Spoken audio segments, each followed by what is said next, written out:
Good morning. Paul knew what it was to be abandoned. Paul knew what it was to have people who had served with him, like Demas, desert him. He knew what it was to have Mark desert him, but then he ended up restoring him. He knew what it was to have people oppose him, like Alexander. And he warned Timothy to be aware of and on guard against people who strongly, in verse 15, beware of him yourself, for he strongly opposed our message. We pick up in verse 16.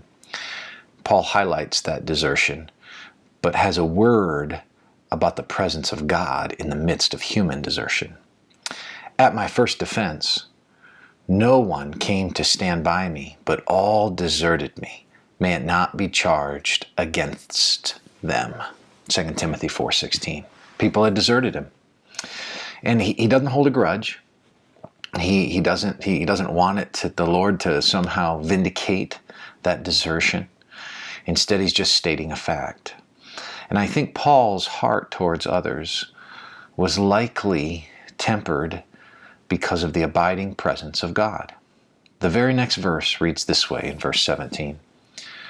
But the Lord stood by me and strengthened me, so that through me the message might be fully proclaimed, and all the Gentiles might hear it. So I was rescued from the lion's mouth. The lion's mouth is probably a reference to Nero.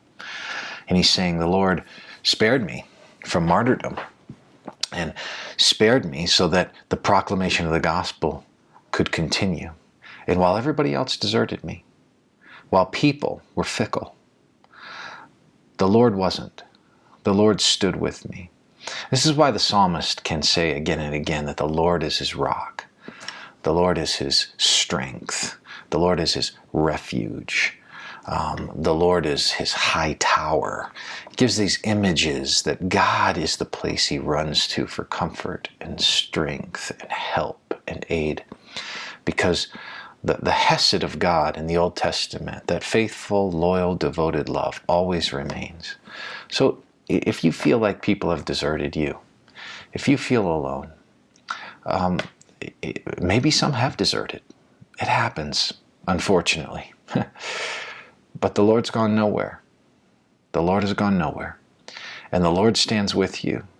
And you can have the confidence that Paul has, that the Lord who stands with you will go nowhere. And that, by the way, alleviates a lot of disappointment you might feel in regard to other people. People are going to disappoint. But the Lord, constant. He remains. So for today, that means rest in the Lord who never deserts you. And know that the Lord stands with you. Converse with him throughout the day. He is your truest friend.